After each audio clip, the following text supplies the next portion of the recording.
What's up, guys? Welcome back to Calisthenics Farming. We're in the barn again today, and I'm going to be giving you a video on how to get started raising chickens. So stay tuned. So chickens are the best and the easiest animal to raise on the farm. It's everybody's starting point when they start a homestead or get some acreage or even just a few feet to work with. Chickens are super easy and they're the best animal to start with. You're going to need three things to get started. Only three. You're going to need a brooder, feeders and waterers, and then you're going to need a heat lamp to keep the chicks warm. So what will work for a brooder? I mean, anything really that will contain the chicks and keep them safe. Generally, you'll keep the brooder in your house, but you can keep it outside if the temperatures are mild as well, as long as, hawks or other animals can't get into them. But you're going to pretty much need something that has sides that are tall enough for the chicks not to fly out of, at least for a few weeks, and that will be able to you'll be able to attach a heat lamp to it and keep all the necessary things inside of it. So a couple things that have worked for us in the past is just a big cardboard box if you just really want something temporary for your first chicks. Another thing that's really worked well for us is a big metal like livestock watering tank that you could just plop the chicks into. It works really well, easy to clean out, and it's reusable. So that works really well. You could even use some plastic Tupperware thing as long as you make sure that it doesn't get too hot from the heat lamp and start melting.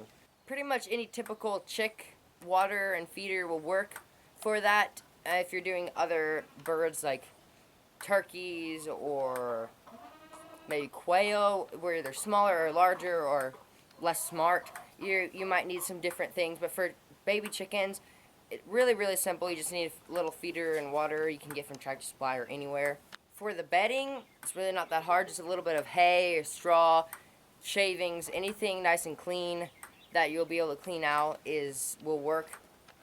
Feeding your chickens, just like everything else with chickens, is very simple. When you first get your little chicks, if you're doing that, of course, I forgot to mention, some people do just buy adult hens. I mean, I prefer to get the chicks. They're fun, very cute. But, I mean, if you just like to buy pullets that are already laying, you can do that as well. Just need to make sure you've got an adequate chicken coop. But for your little chicks, you're going to need chick starter, and that is, I'm not completely sure of the protein, but it's higher protein and has all the nutrients that those little baby chicks are going to need to grow very quickly. After they reach a certain age, they start laying, or they're getting a little older, you can move them onto a grower or a feed with slightly less protein. And then when they're laying, you can put them onto layer feed, which has probably more calcium for the eggs and a little bit less protein because they're not growing as much anymore. So yeah, it's very simple to feed them. What we feed our hens is egg maker, just a typical layer feed. We buy it from a local feed store. And then we also feed them cracked corn mixed into that, so they get that the corn. They like the corn. It's just kind of a treat for them. And during the winters, if you feed them whole corn, you need to make sure they're big enough to eat whole corn. If you feed them whole corn when they're too small, they might choke on it. But if they're old enough and you feed it to them in the winters, it will keep them warm because it has, I believe, high fat content maybe. It really makes their stomach like warm their whole body up. So just thought I'd throw that out there if you're trying to keep your chickens warm in cold winters.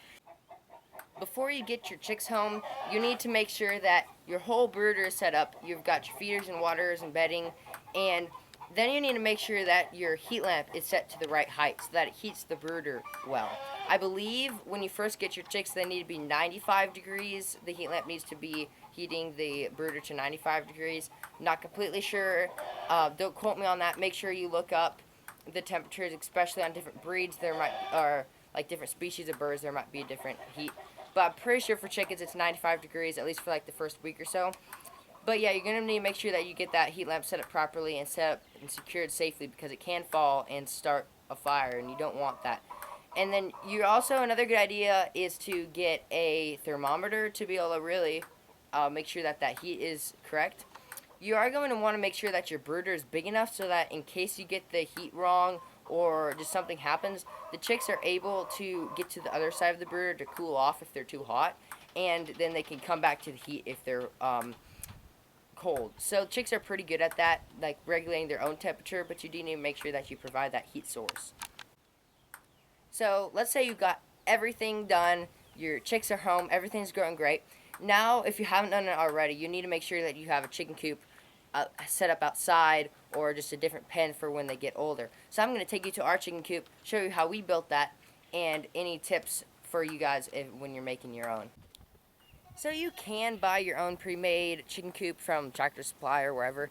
I do find that they break down very easily and they're not very high quality, so it's really just best to make your own if you have enough time and enough resources to do so. But over here is our chicken coop. We made it very tall. We didn't really need to make it that tall, but we wanted to make sure there was enough ventilation during the hot Texas summers, as I explained on my farm tour video.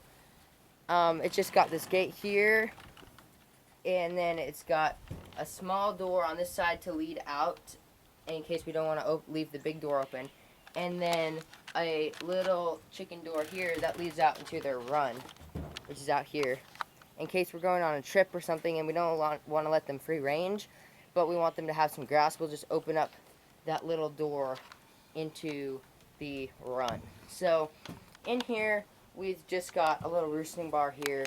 We've got this up here, this shelf is usually where we have our nesting boxes, but because we had some of those broody hens with their baby chicks, we put all the nesting boxes down here for them to get into. Down here, then we've got a couple waters and a feeder, and pretty much any water or feeder will work. Some people prefer plastic, some people prefer metal. We've done both, doesn't really matter.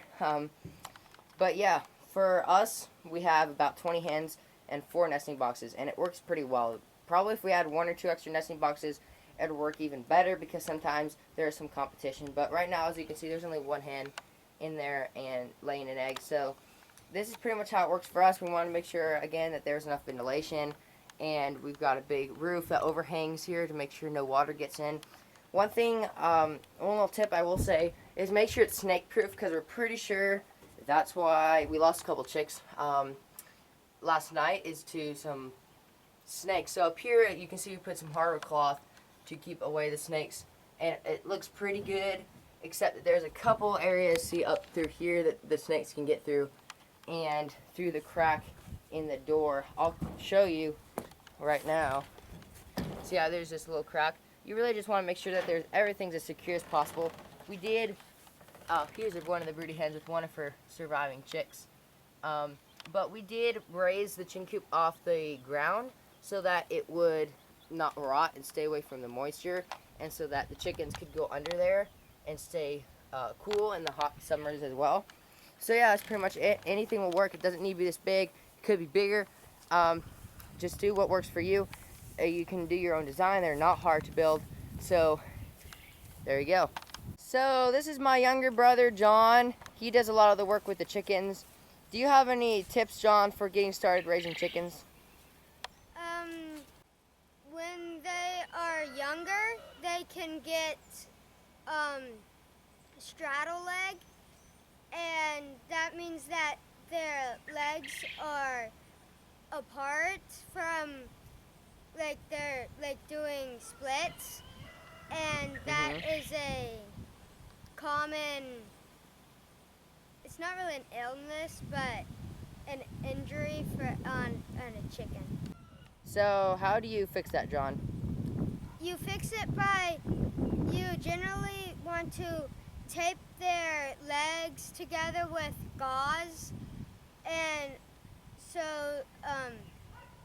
they can start healing, I guess. Yeah, so you have to be really gentle with it, though, right? And Yes. you don't put their legs completely together, if I'm correct, right? You just kind of put them like half an inch apart or something. Yes, like how they normally have their legs.